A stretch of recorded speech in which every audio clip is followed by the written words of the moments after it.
Paramashivoham.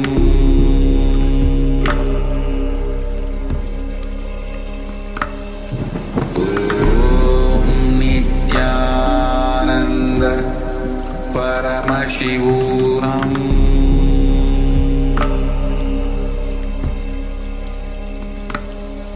Om Nithyananda Paramashivoham.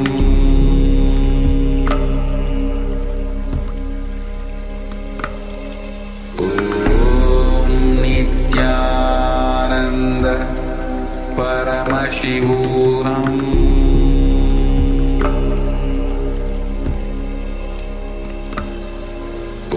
Om Nithyananda Paramashivoham.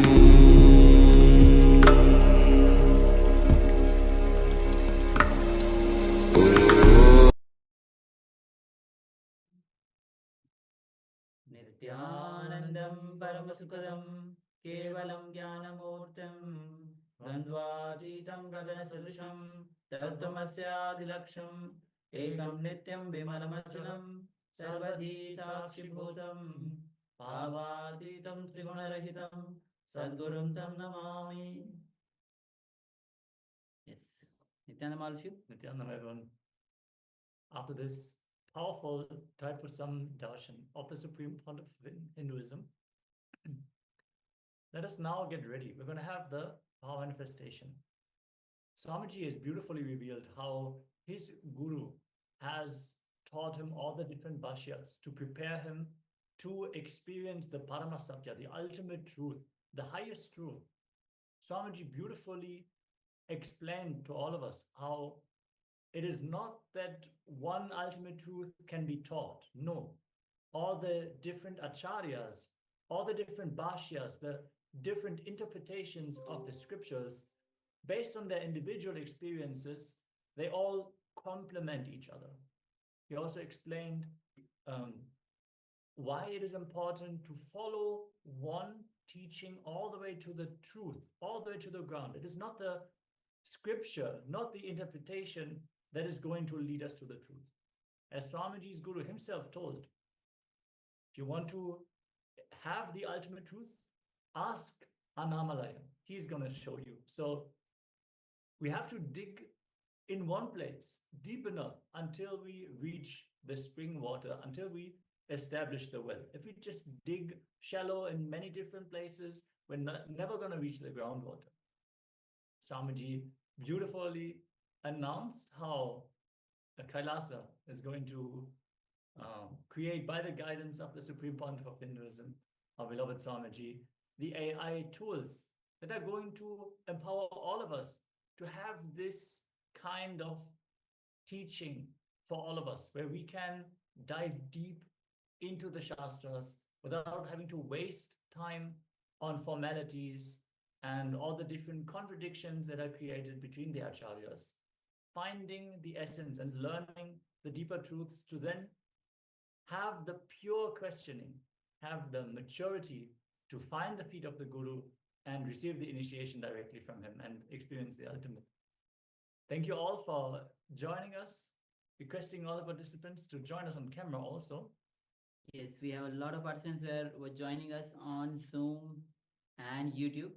So we have Ma Sangananda Nithyananda, we have Ye Qing Nithyanandam, we have Wang Zibin Nithyanandam, Ma Ling Du Nithyanandam, Ma Ganamaranda Nithyanandam, and we have Ma Lata Nithyanandam, and also requesting all the participants with the camera switched off, please switch on your cameras. Ma Siavu, Ma Nithyananda, we have Luluni, we have Chengjia, we have Manitya, Bindu Shakti, and all of you, please switch on your cameras, be available in the camera, and give your full participation, as we just finished the Thaipusam and the next grand celebration of Mahashivratri is going to come. So let's get prepared. Let's prepare ourselves for this Mahashivratri, Paramashivratri, where Swamiji will be giving us, blessing us on this Mahashivratri. So will be taking everyday step forward for this Mahashivratri. And of course, uh, the sevas are always available. Those who wish to offer your sevas, your gratitude to the lotus feet of the Supreme Pontiff of Hinduism, you can always do that. We'll be giving the details to you. Yeah, and as we have seen today during the Thaipusam celebrations in the Kailasa in Malaysia, the Annadan is still going on. And now the Annadan has also started in Prayagraj on the Kumbh Mela. So the free food is offered to all the devotees of Lord Shiva, all the people who are present visiting the Kumbh Mela, everyone who comes to our booth will be able to receive the Annadan, the free, blessed, sattvic vegetarian food. So if you're not able to make it to the Kumbh Mela physically, we invite you to at least receive the blessings from this Mahakumbh Mela once in 144 years, once in a lifetime. Yes. Receive the blessings by offering Annadana. You can offer Annadana, means you can donate to pay for the meals which are being served to the various different sadhus, all the visitors of the Kumbh Mela. So you can do your own contribution to the Mahakumbh Mela happening again once every 144 years in this very special auspicious time. We're going to share more details in the chat directly after the power manifestation. We invite all of you to offer the Annadana, so you can receive all the punya of all the souls, of all the beings that are being nurtured by this sacred food offering. Yes, as Swami says that we are not an individual as we think, we are a collective consciousness. So when you offer your devotion, your gratitude to the collective consciousness of this spiritual happening, automatically you receive that blessings. So and as Maharaj mentioned, it comes in not in next year or 1 year. It happens in and this next happening is going to be after 144 years. So that's a, of course, will not be alive for this for that second happening. So this is the time when we can when we are here and this happening is happening actually. So this is the time when you become a part of it and receive all the benefits, spiritual benefits of it, and elevate your consciousness. Understand that we are a collective consciousness. When you contribute, when you become a part of this collective consciousness, simply your frequency raises. So with this, let's get started with the power manifestation. We'll be entering into the power of seeing picture blindfolded. So we'll be projecting you the image, and through the power of third eye, see what all is revealed to you through the third eye, every single detail. So let's get ready. You can sit with your head, neck, spine in a straight line and visualize Swamiji in a space. Swamiji has come down from Kailasa to give the superconscious breakthrough to the whole humanity. Feel his infinite grace, his infinite love showering upon you.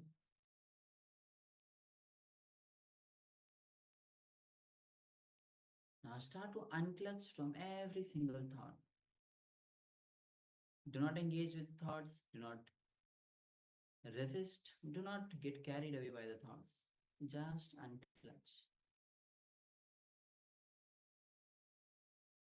Now let's start chanting the Mahavakya.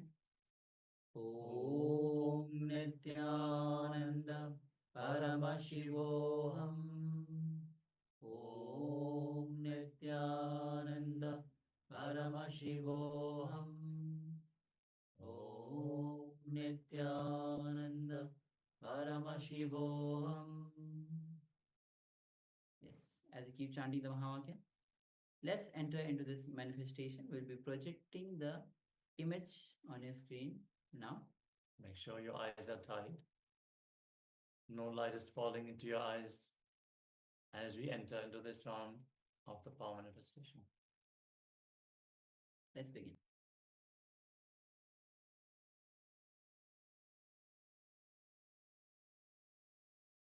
and Paramashivam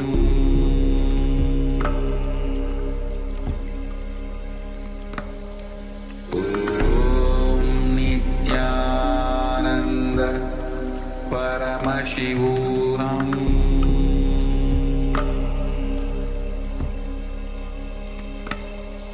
Om Nithyananda Paramashivam Paramashivam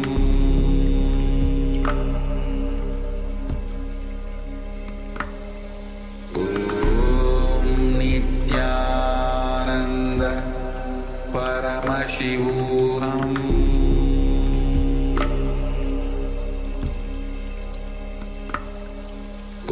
Om Nithyananda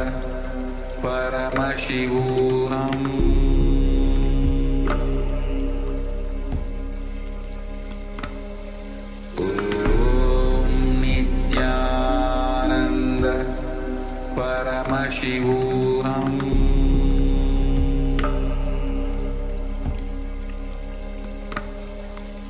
Om Nithyananda Paramashivam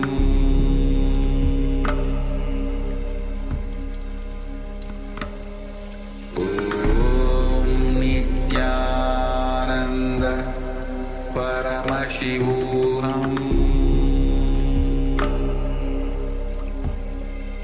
Paramashivam Om Nithyananda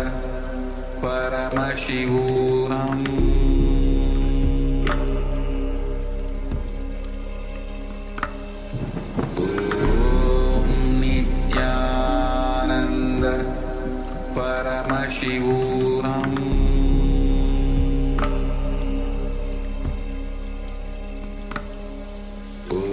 Om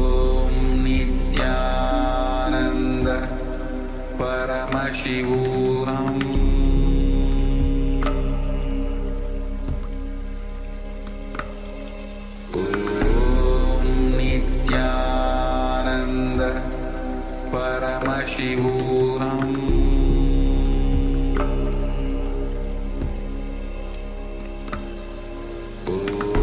Om Nithyananda Paramashivam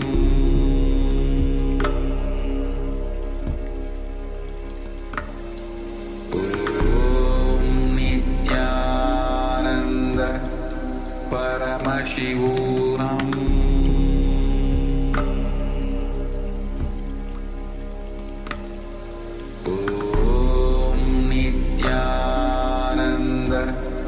Paramashivam Om Nithyananda Paramashivam Om Nithyananda Paramashivam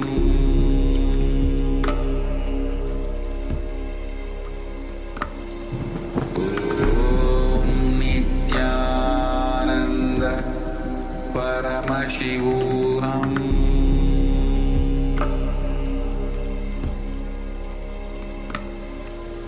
Om Nithyananda Paramashivam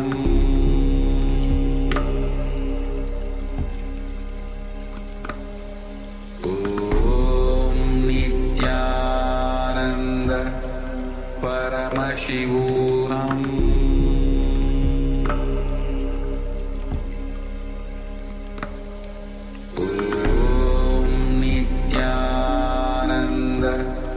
Paramashivam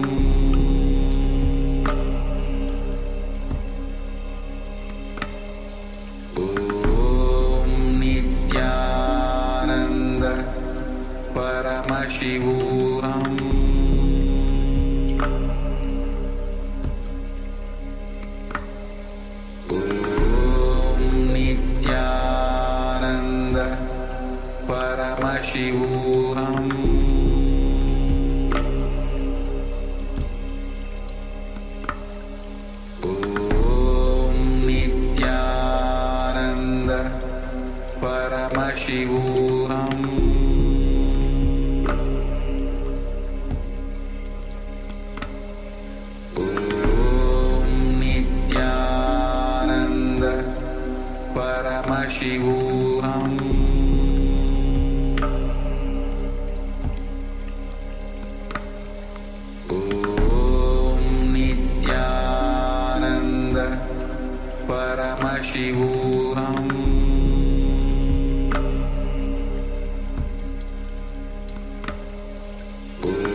Nithyananda Paramashivam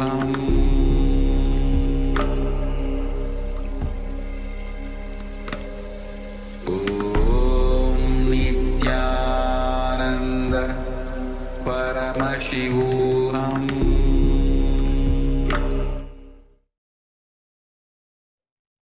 Yes, now slowly, very slowly, you can remove your eyebands and open your eyes. Yes, you can remove your eyebands and open your eyes.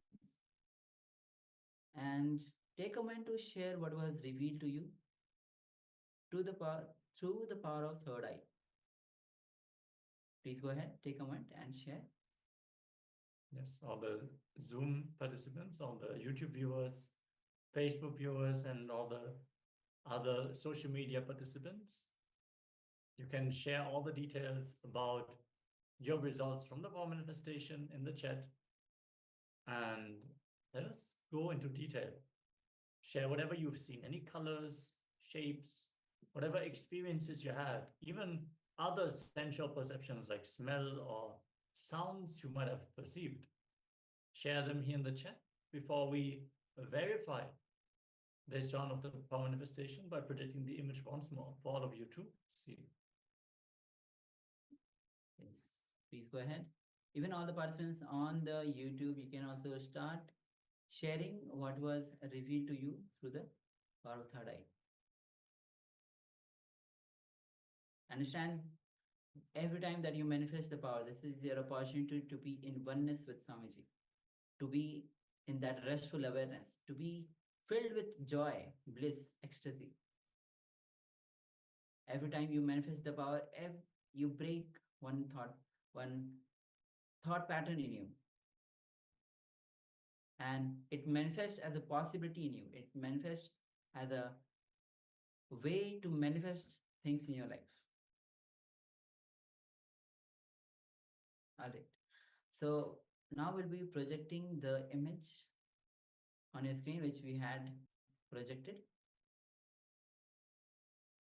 Yes, as you can see, it's an image, looks like an interior of a kind of a big structure. It might be a temple as well.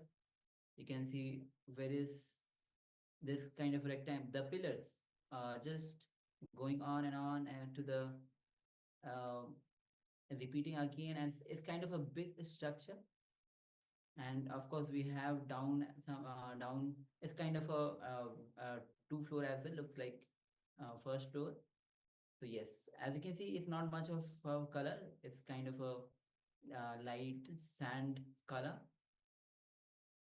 Yes, There seem to be some metal structures on the right and left, maybe to prevent the tourists from entering into the deeper parts of the temple.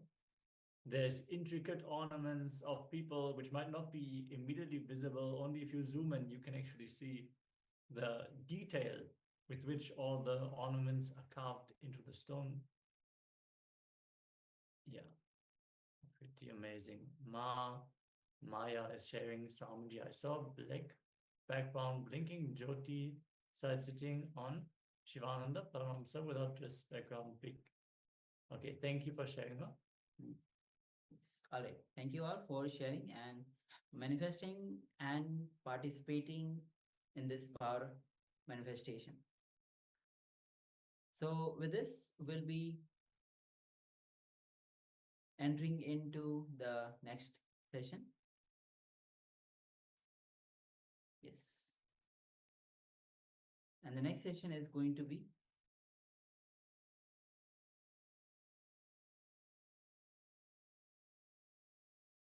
the next session is going to be the source of all knowledge. Understand, every time, what is the source of knowledge? This question we might have had at multiple times in our lifetimes. Because the moment we look into life, we want to have knowledge about things to work around so that we find the solutions for everything.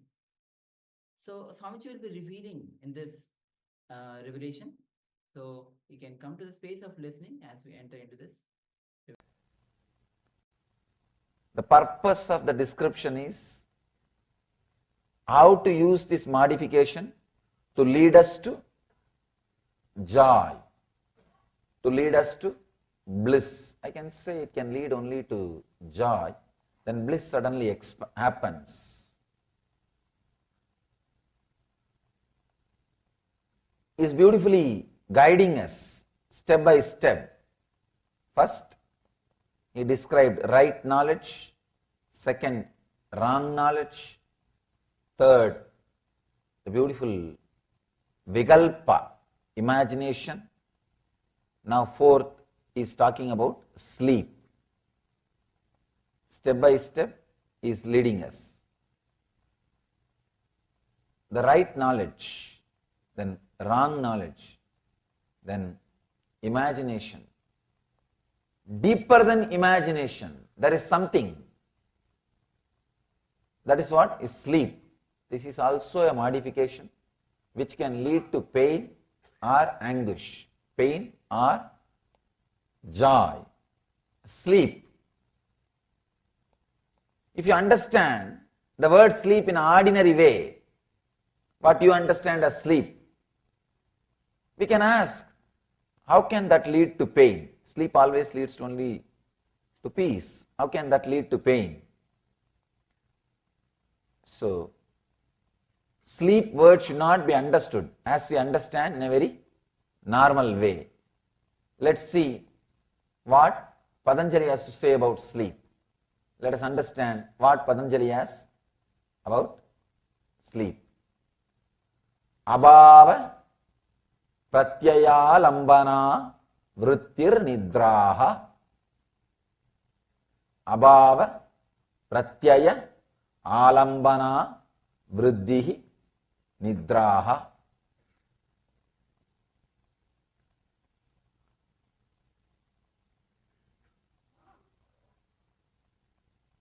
When I read each sutra, so much of appreciation and respect for Patanjali comes. Even this sutra,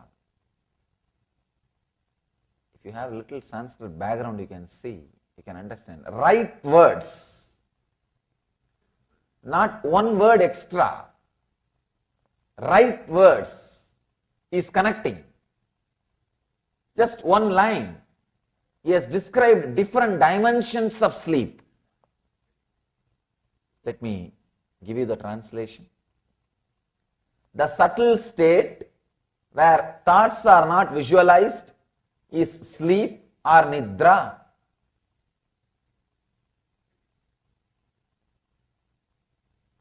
Abhava pratyaya alambana vriddhi nidraha.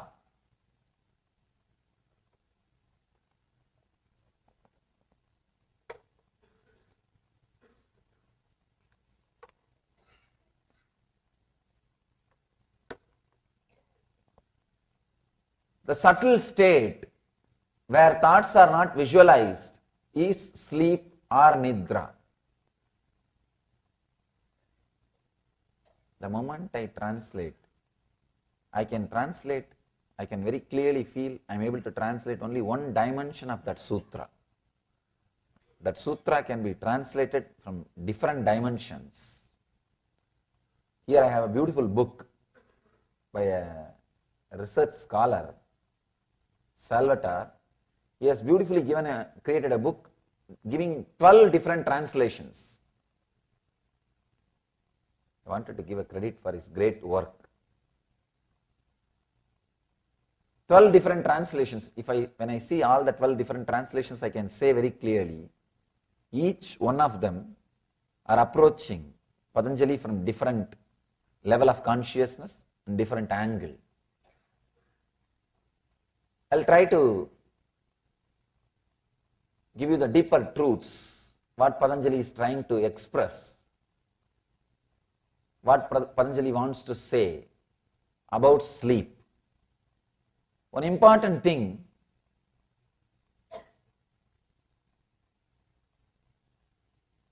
there is no beings which does not spend its time, part of its life in sleep, first thing.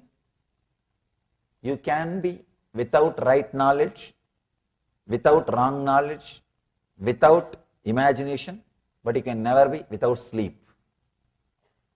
You may be able to avoid those three, but you can never avoid sleep. It's almost like you are breathing. Almost like you are breathing. It's your life. 1/3 of your life is spent in sleeping.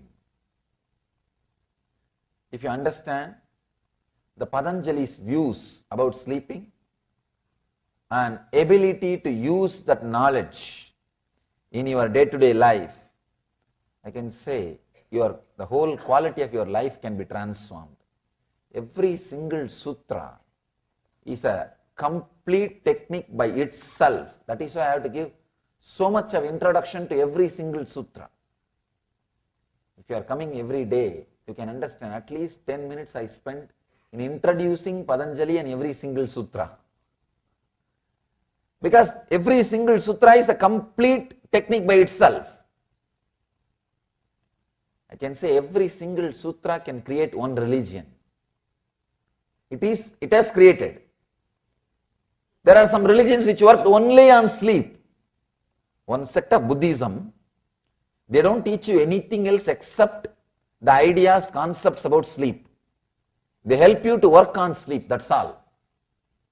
In daytime, whatever you do, you can do. In daytime, anything you can do. They say that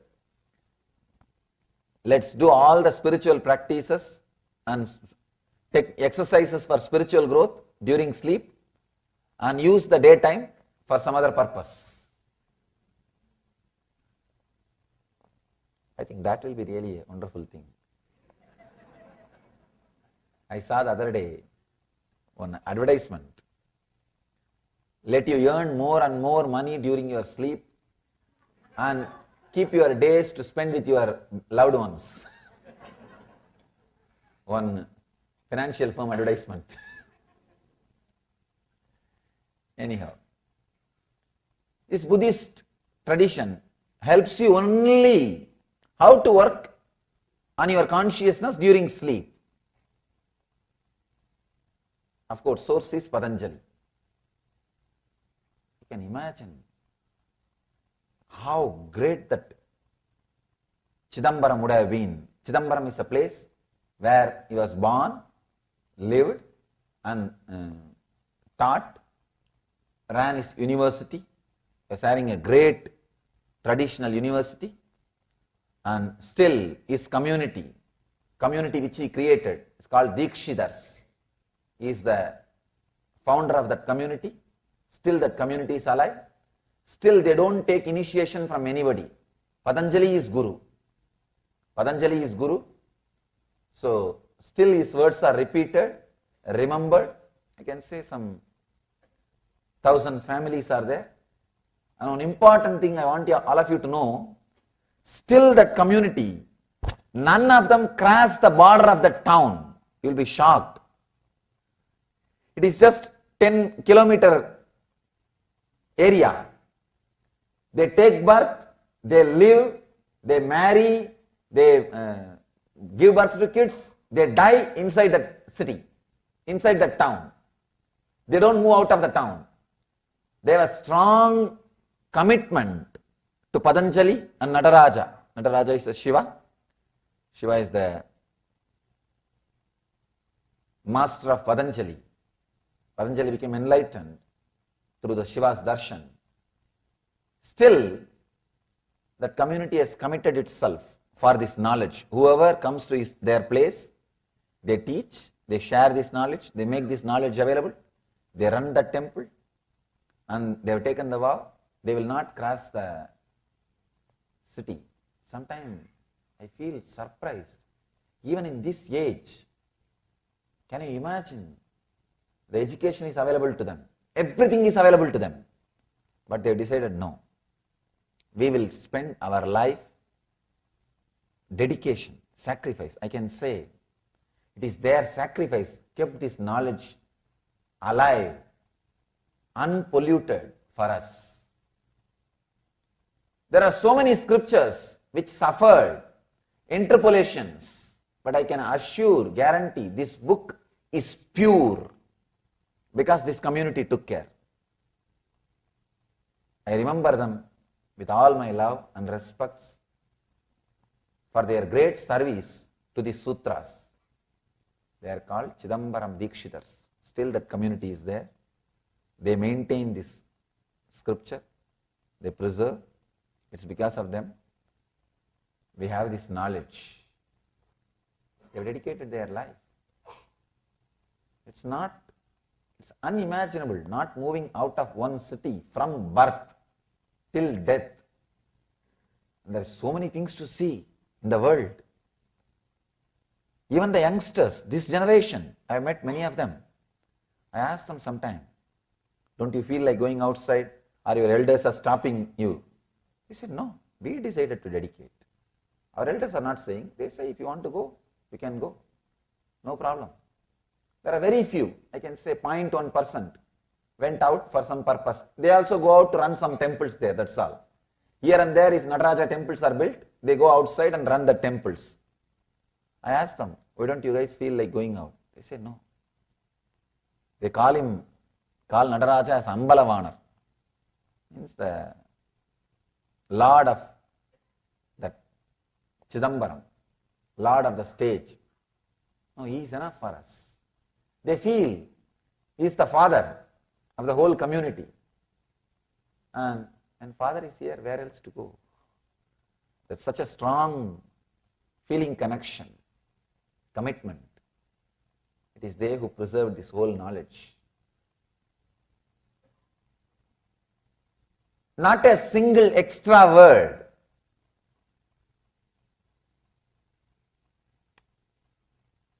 Apava, pratyaya, alambana, vriddhir, nidraha. The subtle state where thoughts are not visualized is sleep or nidra. He is not only talking about the sleep which you experience in the night. You lie down, there is no dream, there is no thought. Early morning you wake up, you know only that sleep. We remember only about that sleep. He is not talking only about that sleep. That is also one kind of sleep you go through. But you go through two other sleeps. The sleep which you experience during waking state. The sleep which you experience during dream state. The sleep which you experience during deep sleep state. 3 sleep. Waking sleep, dream sleep, sleep.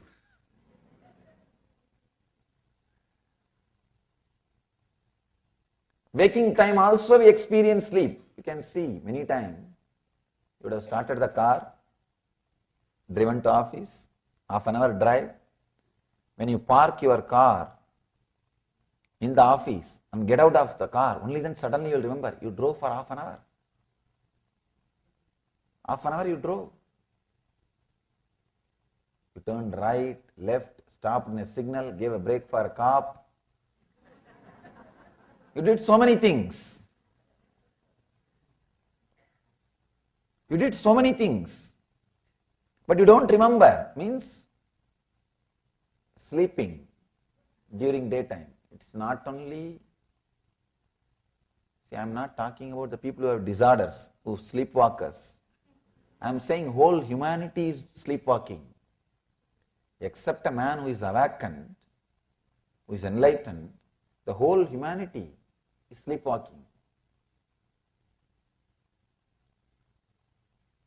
Sometimes my disciples find that people who are living around me, they find that clear difference. They will not be able to cope up with my clarity. They will not be able to cope up with my awareness. I tell them this. They can't grasp. Sometimes I struggle with them. Then suddenly I remember this sutra. Till you are enlightened, no other way. You will have part of your waking state sleeping. You will have part of your waking state sleeping.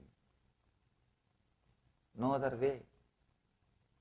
Absent-mindedness is one side effect or byproduct of this, what Patanjali calls as nidra. Being absent-minded. Please understand. Not being alive in the state in which you are is what I call sleep. Not being available or not being alive in the state which you are. Otherwise, all problems you face, you have solution. There is no problem which can't be solved. Please understand. I am very clear when I say this. I really mean this. There is no problem which can't be solved. All problems can be completely solved. The only one thing, you need to be available. You need to be available there. All problems are created when you are not available. When you are not available, you mess up the whole thing. It's absent-mindedness. Absent-mindedness, I can say it is very superficial word. Even that can't be the right description.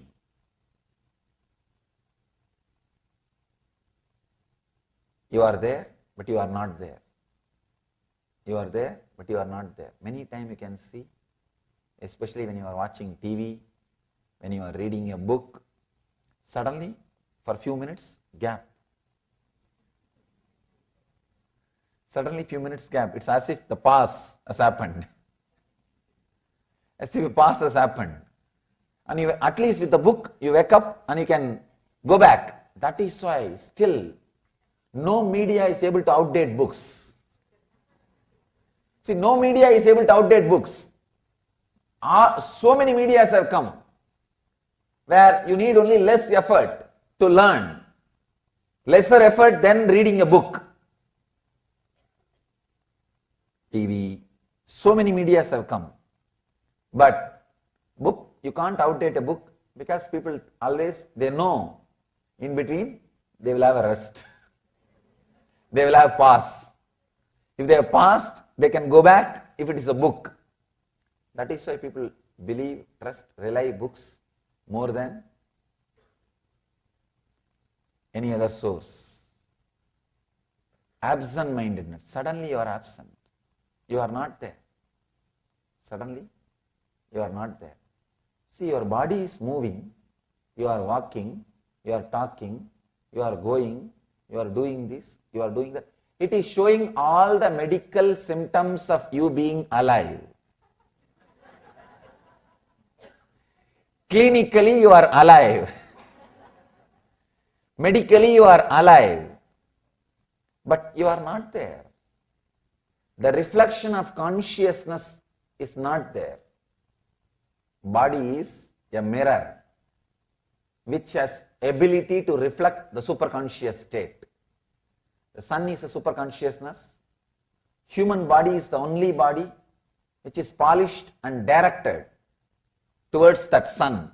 The reflection is what we call soul, individual soul. All other bodies,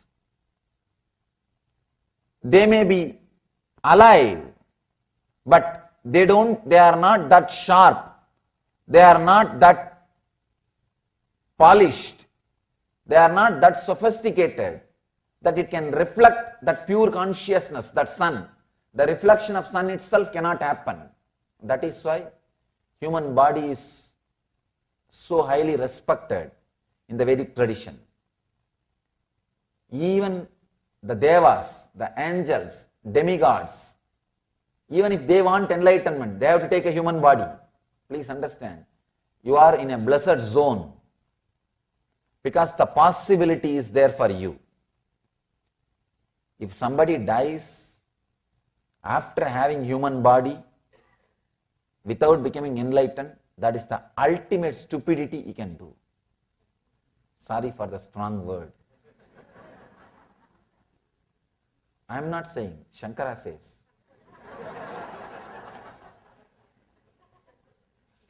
Shankara is saying, Manushyatva, Mumukshutva, Mahapurusha Samsaya. Viveka Chudamani. Sorry, I'm using too many Sanskrit words. I'll translate. Sometimes I always think that I should not use more Sanskrit words. But without the Sanskrit words, that original words, the much juice is lost. Sometimes I feel if I have translated only one dimension, at least if I utter the Sanskrit word, people who knows the Sanskrit, let them understand from other dimensions also. That is actually, if I just speak in English without giving that original words, I may not express all the dimensions expressed by that word. So if I utter the word, at least for the sake of record, next generation who are listening, they may understand in a deeper dimensions, which I did not express verbally. That's the reason I never miss or I never forget to add that original words also. Manushyatva means human body. He's not even saying human body, humanness. There's a big difference. He's not saying Manushya Sarira, Manushyatva, humanness. Mumukshutva, seeking beyond, seeking the truth, seeking the ultimate. Mahapurusha Samsaya means nearness of an enlightened one, nearness of a person who has achieved. After achieving all these three, please understand, all of you have all these three. That is why you are here. The moment, of course, Manushyatva, no doubt, you all, at least I don't have doubt.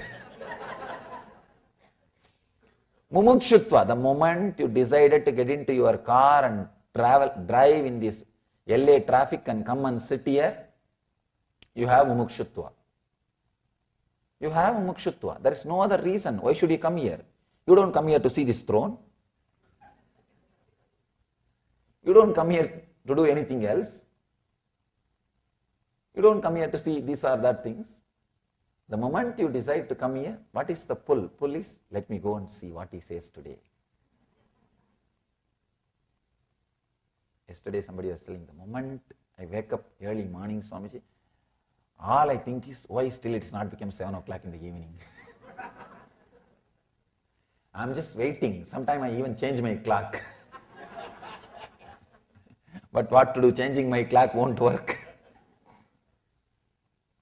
But in this country, they change clocks. First time I was surprised when I said that, when I heard 1 hour, move it this side. I said, how can time move? Because in India, we never heard this concept of time moving. And still I have a problem when I travel from zone to zone inside this country. Because in India, from Kashmir to Kanyakumari, same time. From Calcutta to Allahabad, same time.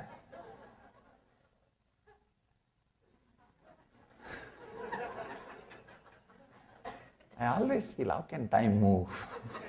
Anyhow, at least time zone also we can understand. But suddenly 1 hour move this side. Anyhow, it's okay. The moment you decide to drive and come and be here, you have mumukshutva. The moment you wake up in the morning and you are thinking whole day about when it will become 6 o'clock, when it will become 6 o'clock I can go. If you are remembering, be very clear. You have strong mumukshutva. Nothing else is needed. Mahapurusha Samsaya. You have the nearness of an enlightened one. Beautifully Shankara says, after all these three, if you waste the time, it's a utter stupidity.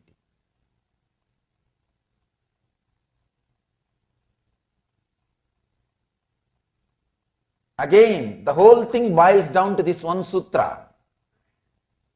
If you ask me the question, how can I use? I have all these three, how can I use? Whole thing boils down to this one sutra: be available, don't be in nidra. This, avoid day sleeping, at least when you are with the master. Avoid day sleeping, at least when you are with the master. The absent-mindedness, I can say, because of absent-mindedness, people miss many things. The relationship, the life, the decisions, many things they miss. Sometimes, see, being absent-minded, when you talk to others, is one problem. I have a story about that. It really happened. It's a story in my life. In the North India, I was staying in an ashram in Rishikesh. The head of that ashram, that Swami, is a great sadhu, a very pious, wonderful person. Not only he will meditate and do tapas and study, he will do social service also. He will go all out in the local villages. He will collect all the kids and give them food and give them shelter and education, do all services. One big problem with that sadhu is he is absent-minded. Even while you are sitting and talking, he will fall asleep. The wild thing is, with open eyes, he will fall asleep. That's one big problem. So in the local, one government official became his devotee. He said, Swamiji, I'll take you to another one officer, my head officer, and get some 10 lakh sanction for our project, social service projects, 1 million rupee for our social service projects. This Swami says, yes, we will go. Next day, both of us went. That man took us to his higher officer and we went outside. He says, I can only introduce, I should not sit here and talk. You both of you sit and convince him. We were sitting and talking. That guy started saying what all service you are doing, and he started suddenly bargaining. Means, I will not give 1 million rupee. I cannot give 1 million rupee. I cannot give 10 lakh rupee. I can give only 5 lakh. But then I started bargaining and I started telling this we are doing, that we are doing. This Swami doesn't take anything. It is not going to his Swami and all. It is not going to him and all those things. And he was sitting. Suddenly I saw he slept. He's missing. With open eyes. I cannot wake him up in front of the officer. So somehow I managed, talking. Completed the bargain around 8 lakh. The Swami could have kept quiet. He woke up. He started telling, we cannot accept below 6 lakh. You should give at least 6 lakh. Just now the officer said, I will give you 8 lakh. Suddenly he wakes up and starts shouting in a high pitch. Big problem is, when you wake up, you just wanted to show that you are awake. You don't want them to think that you are asleep all this time. You just wanted to do something to prove that your identity, you are available. This guy suddenly woke up and started shouting, no, at least 6 lakh you should give. You cannot stop with 5 lakh. The officer got completely confused. What happened just now? I agreed for 8 lakh. It's absent-mindedness. Big problem. Absent-mindedness during talking with others or your activity, you will lose outer world. Absent-mindedness during your inner planning, inner visualization, inner thinking, understand, that is the worst part. You will suddenly miss some links. You will be thinking, I should start seeking sincerely. I should read this book. Suddenly there will be pause. And after a few minutes, I think I should watch TV. Time is going. I did not go to this show. I should go for that show. I should do that. Suddenly, there is a big pause. The thing which was happening inside you is missing. Please understand. The absent-mindedness which happens internally, I can say that is the worst thing. Nidra which is happening in the internal flow of consciousness, flow of thoughts, is worse than the nidra which is happening in your outer activities. Absent-mindedness in the outer world, you may have only one or two problems outside. I have a story about that. I'll read it out. Because sometimes with my accent people miss the punchline. The big problem is when they miss the punchline, they ask the next person. It looks very foolish. Then I have to elaborate on a joke. If a joke has to be elaborated, that is the worst joke. The joke needs to be elaborated. Something is seriously wrong with the joke or the person who told. Or the person who heard. An absent-minded professor was moving to a new house. Further along the same street, his wife knew that he was prone to forgetting things. So she wrote down the new address on a piece of paper before he went to college. She handed him the paper and the key to the new house and reminded him not to go back to the same old address. That morning, one of his students asked him a complex question, and the professor wrote the answer down on the back of the slip of that same paper. Student asked whether he could keep the same paper. Forgetting what was on the other side, professor said, certainly. In the evening he returned out of habit to the old house, tried the key and could not get in. Realizing his mistake, he searched in his pockets for the slip of paper with the new address, but of course there was no sign of it. So he wandered along the street and stopped the first personable looking lad whom he saw. Excuse me, I am Professor Galbraith. You would not happen to know where I live, would you? That guy replied, sure dad, I know.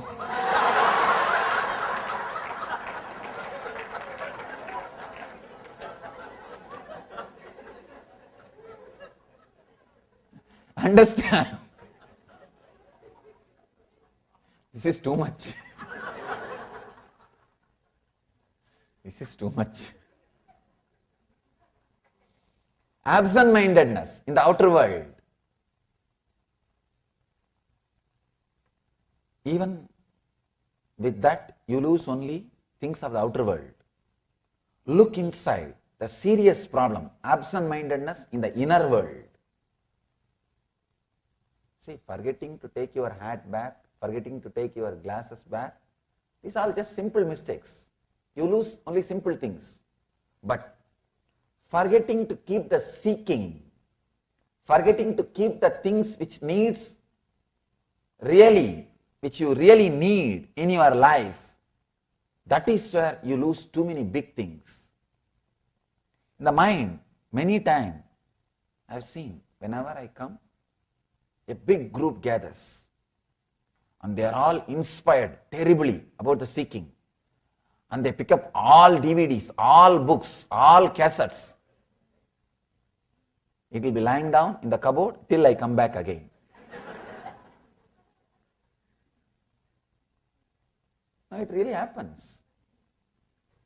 It's like people prepare for when they read some books about exercise, or when they see some show in the TV, or when doctor says you have to exercise, they go to the shop and buy all kinds of instruments and all kinds of books, and it is lying down in the garage for next 2 years.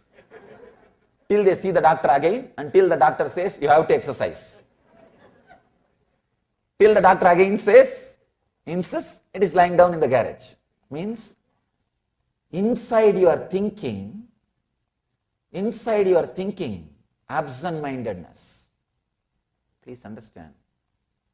Whenever I put a fire inside you, you decide, yes. I think from today, I am going to leave what Swamiji says. I think I wasted too much of time. You create all kinds of vows, all kinds of ideas, all kinds of thoughts. By the time you reach your house, that mental setup slowly, it's not there. The break. Inside your thinking system, you slept.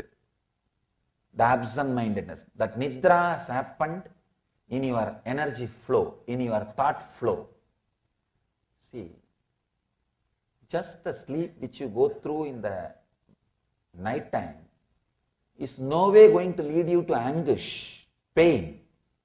I can say it's a power, it's energy. You go back to the state, you go back to the source from which you created this body. See, this body was created when your mother was fast asleep. That is why still in India there is a tradition. Pregnant lady, if she is sleeping, she will not be disturbed. They won't sleep, they won't disturb her during sleeping. They say that Brahma is creating the body. Brahma is creating the body, let her sleep. They say she should sleep. When she is fast asleep, the energy which is there inside her womb, in that womb you are created. The creation happens in that womb. Every night you go back to that same energy. See, all your bed, pillow, everything is trying to create the same energy, same space, same mood of the womb. You can see even the sleeping posture, how you sleep. The same posture. Our baby is in the womb. Just go back to that same posture. You will fall asleep within few seconds. All the bed, everything is trying to recreate the same ambience, same experience which you had in the womb. You go back to the same energy and recreate your body and come back to live. That sleep no way will lead you to pain or anguish.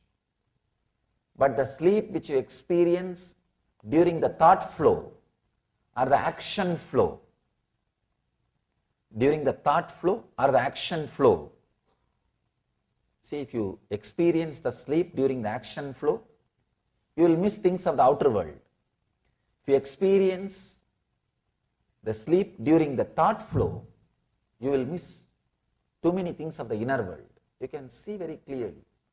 How many times you take how many vows? What happens to all that? What happens to all that?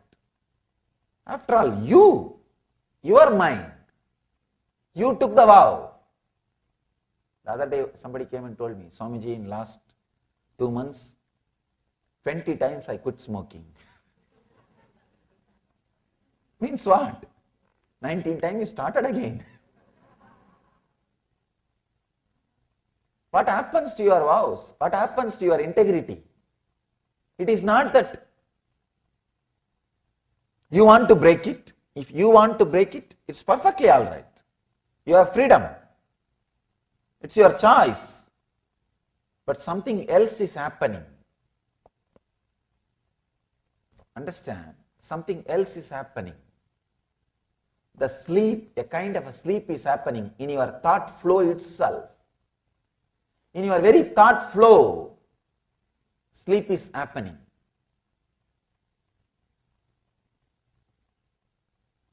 There are two kinds of repairing. See, every night when you fall asleep, so many repair work will happen inside your system. It gets rejuvenated. It gets rejuvenated. That's one kind of repairing. The other kind of repairing, it has to be done only when you are awake.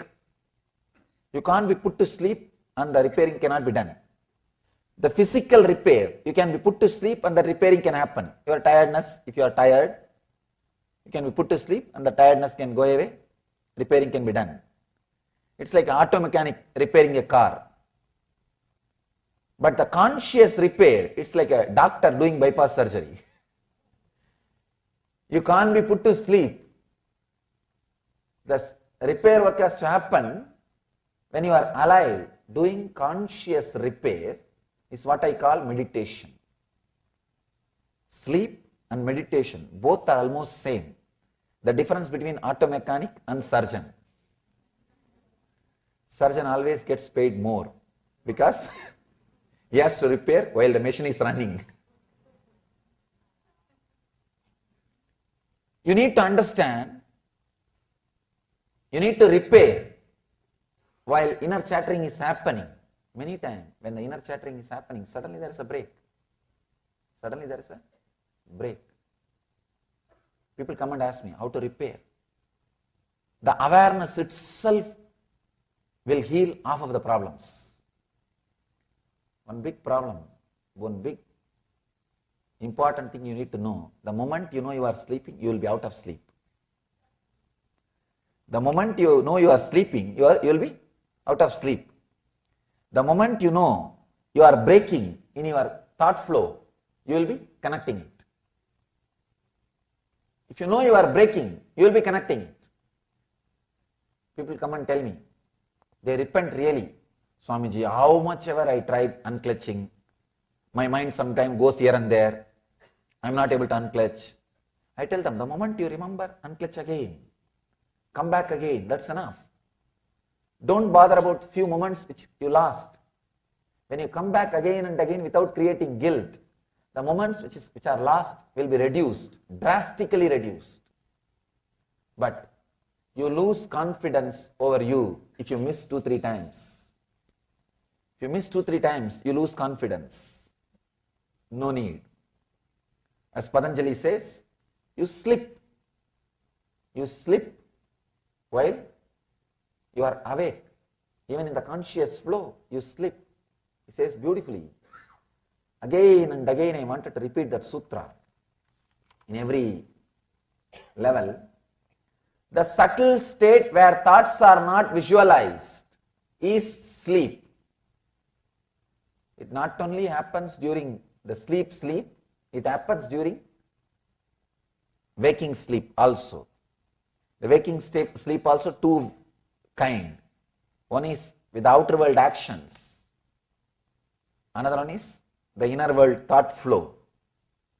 Be aware of different kind of sleep. That's enough. Then you can start being awake. You can start being alive.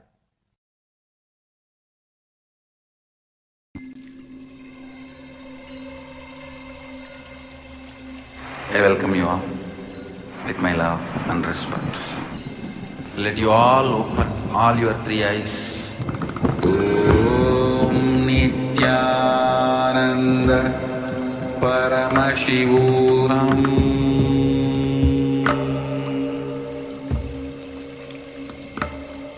Om Nithyananda Paramashivam.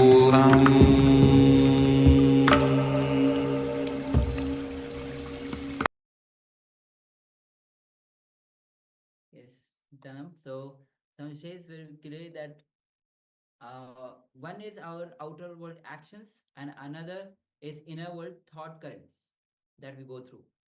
So when we become aware of the inner world thought currents, we bring awareness, and we'll be moving into the awareness itself. So with this, now we'll be entering into the revelation by Swamiji on the collective consciousness. So understanding that we are not an individual island as we think. Most time we forget the collectiveness of the existence. Every time, because we see the boundary, our mind creates boundary again and again. But in reality, we are not an island, we are a collective consciousness. So let's come to the space of listening as Swamiji reveals on the collective consciousness. So please come to the space of listening and let's.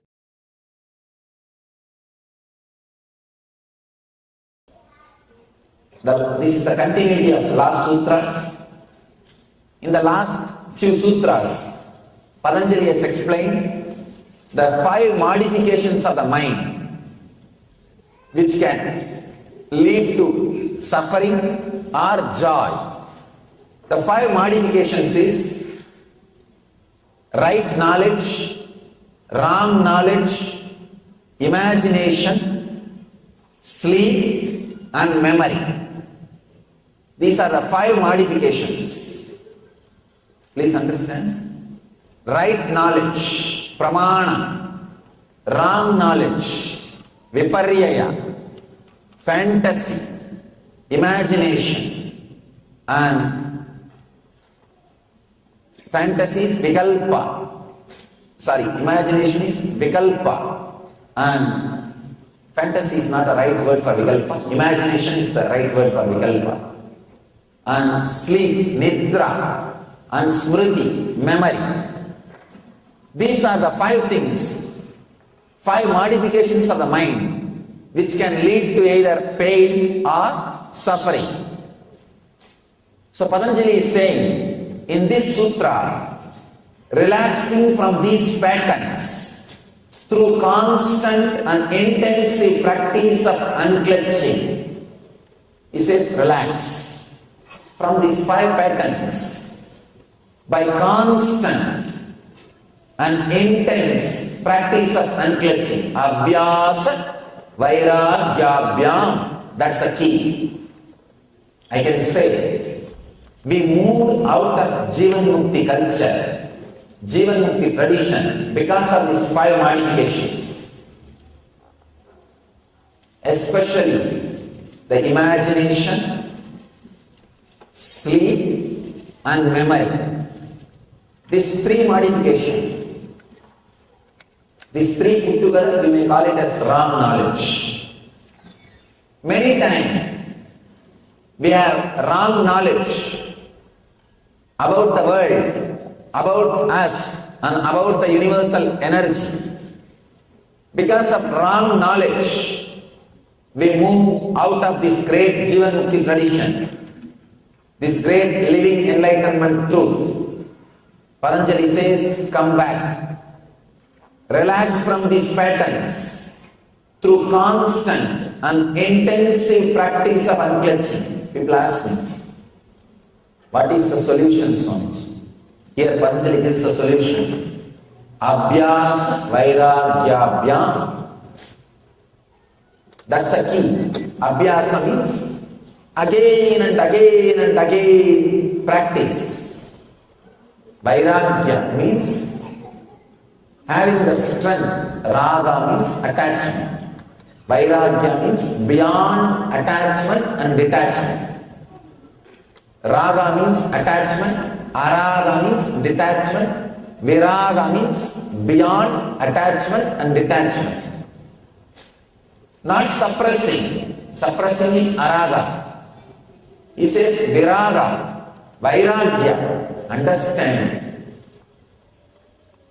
Evolving yourself to a different consciousness, to higher consciousness. Please understand. At the age of 7, you are attached to your toys. Now, do you say you are detached from your toys? No. You are neither attached nor detached. You are evolved. You have evolved yourself from playing with toys. Now you don't say, oh, it's so difficult for me to renounce my toys. No. You don't say, it's very difficult, I have to suppress myself, control myself, and throw the toys, hide it, or I have to escape to the country where toys are not sold. No. You just evolve yourself to the higher plane, to the higher consciousness. You evolve. So, vairagya with the toys happen. Same way, raise yourself to the higher consciousness by constant practice, constantly remembering, constantly living these great truths, this great tradition, these great ideas.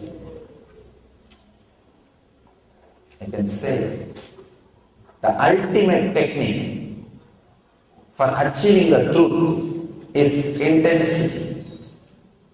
That is what Patanjali is saying here. Be intense. Remember, all the good things happened in your life is because you are living the Jivan Mukti tradition. All the bad things happen in our lives because we moved in few places away from the tradition. Remember this, intensify abhyasa and vairagya. As Patanjali says, come back, through constant remembrance. People come and tell me, Swamiji, I am not able to meditate. I ask them, how many times you tried? 3 times I sat for 5 minutes.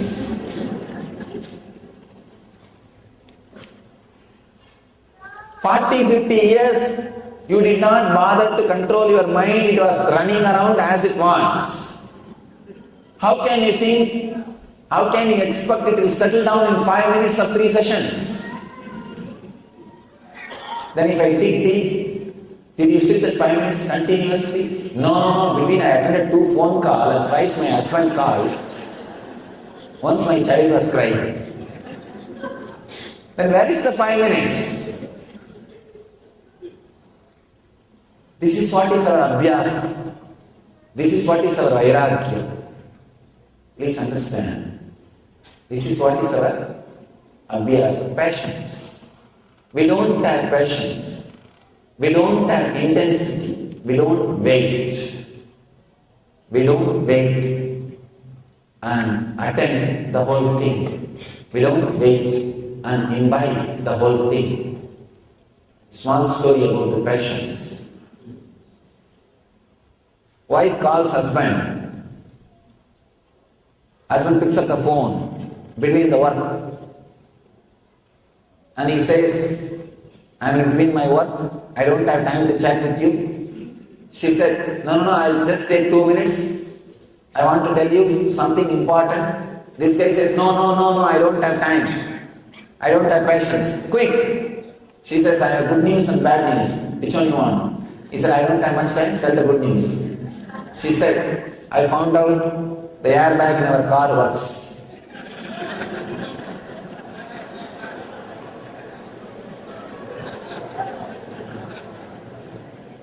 Understand? We don't have patience. We don't have patience to look into the situation, to look into our mind, to live with it. We are suffering too much. We are suffering too much without having patience, abhyasa and vairagya. Without having that abhyasa and vairagya, we are suffering too much and unable to look into the truth, unable to see into the truth. This great word, abhyasa and vairagya, you can say, this is the essence of all spiritual practice, all rituals, all traditions, all the things we do is just to create, cultivate abhyasa and vairagya, intensity and patience. Intensity to do things, patience to look into the things, to wait for the result. Abhyasa and vairagya, either we are restless or we are not intense. Either we are restless or we are not intense. The great truth Patanjali is trying to express today is abhyasa and vairagya. The passions, again and again, even passions may not be the right word. Intensity and again and again trying, constant and intensive practice. Whenever you feel like moving away from dharma, come back. People come and tell me, Swamiji, I want to give up this habit. But again and again mind goes the same way, what to do. Don't feel too guilty about your failures. Feel at least few times you are successful. Somebody came and complained to me. Somebody 10 times I fell. I said, don't bother. 11 times you stood up. That is why 10 times you fell. Remember, 11 times you stood up again. So remember and encourage yourself that so many times you are successful. So many times you are successful. Encourage yourself. Create the intensity. Create the constant practice. The abhyasa and vairagya. Let this become part of you. Whenever you move out of Dharma, out of the Jivan Mukti life, come back. Come back. Again and again and again. Live sincerely. Even once if you are successful, feel joyful about it. Feel blissful about it. Enjoy. Celebrate your success. You will see, you will feel again and again like coming back. Coming back and living this great tradition. Whenever you are successful in following the tradition, celebrate it. Whenever you are failure, bring yourself back again. Constantly, intensely practice the Dharma by unclenching from the wrong mental setup. Mental setup of imagination, mental setup of sleep, not only the sleep in the night, the day sleep, daydreaming, unclenching from all that, and memory, the wrong memory. Actually, right memory can lead you to bliss, but wrong memory can lead you to pain. The right memory means remembering to unclench can lead you to bliss. Wrong memory means constantly remembering the painful, suffering, suffocating things in the life. All these five, right knowledge, wrong knowledge, imagination, sleep, memory, all these five can either lead to pain or joy. So use all the five to go to the joy, to reach the bliss by constantly, intensely practicing unclutching from all these five modifications. Practice continuously unclutching. Let me describe this unclutching. This is the ultimate technique from our Vedic tradition. Whenever a thought comes, don't give meaning to it. Just remember to come back to the source from which the thoughts are coming. Relax into the silence from which the thoughts are arising. This is the ultimate meditation technique also. I have explained in many discourses, like Be Unclutched, many programs, this unclutching technique. It's available even in YouTube. If you spend a little time and study this technique and practice, it will really lead you to deep peace and bliss.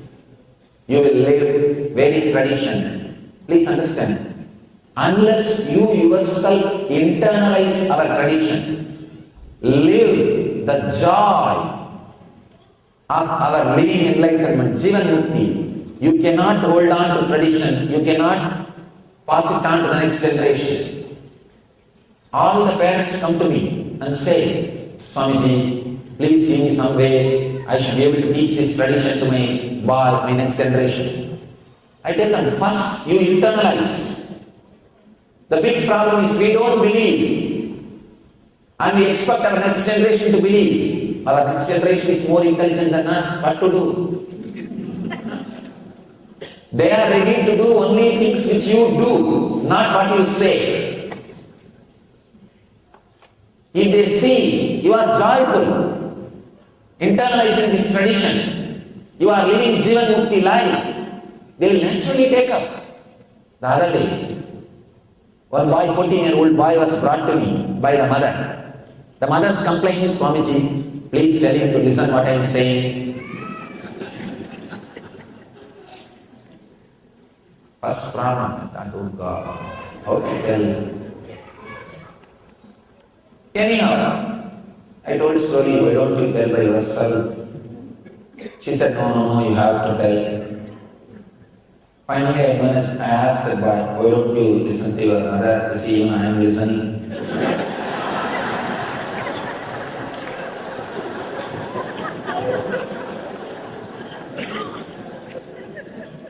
That guy was so shocked. He said, Swamiji, she herself is not happy. If I listen to all her ideas, I will also be depressed like her. I was shocked. I somehow managed that boy. I convinced him, but I was not convinced. What he is saying is true. Please understand.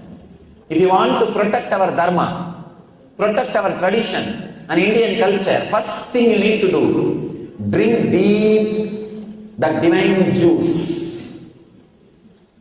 Drink the great tradition. Live it.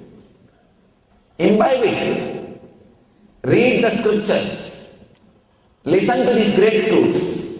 Internalize them. Live in your life. Please understand.